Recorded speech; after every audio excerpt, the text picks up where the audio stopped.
आई भैया हम गायक कलाकार गुड्डू हलचल कहे में बड़ा हमारा गर्व भी होता, आँख से आंसू भी छलकता। जे देश के प्रति माँ भारती के रक्षा करते हुए ग्राम निघवा के चाचा मधेश्वर सिंह के पुत्र अनूप सिंह भैया जी देश खातिर शहीद हो गईले। आई उनका प्रति एगो हम श्रद्धांजलि गीत गावतानी। भारत माता की जय हो। अनूप भैया भैले सपना देश खातिर देई दिहले जानावा।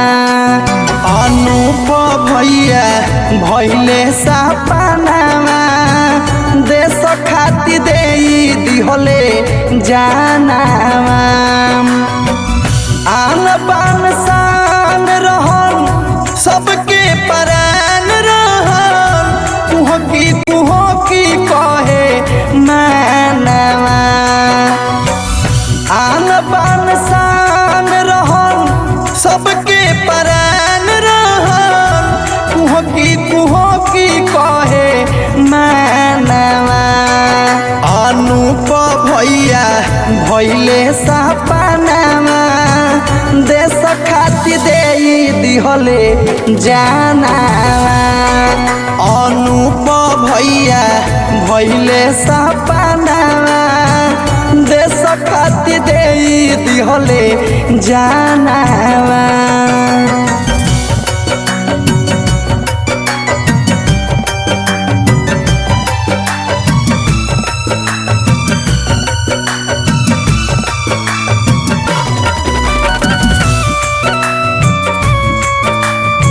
Magadh star music Arbal. चाचा मधेश्वर सिंह के रहुए ललनावा निघवा हो गौआ के अनमोल रतनावा। चाचा मधेश्वर सिंह के रहुए ललनावा अरवल हो जिला के अनमोल रतनावा। सुन के खबरिया फाटे करे जावा झर झर बरसे नयावा।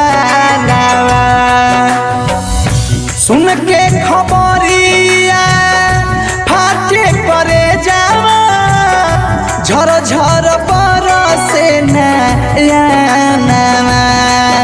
अनूप भैया भैले सपनावा देश खातिर देई दिहले जानावा।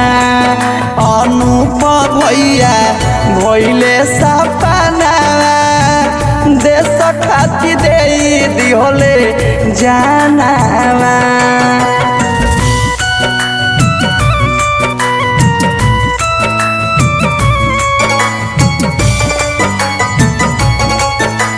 Magadh star music herbal.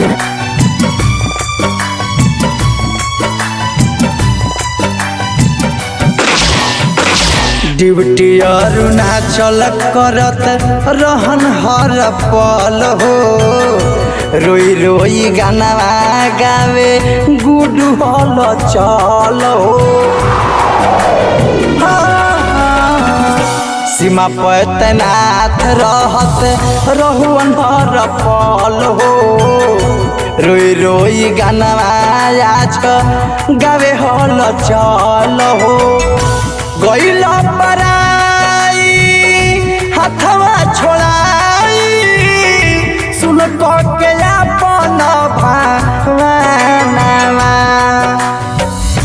गइल पराई हाथवा छोड़ाई सुन के अपन भावनावा।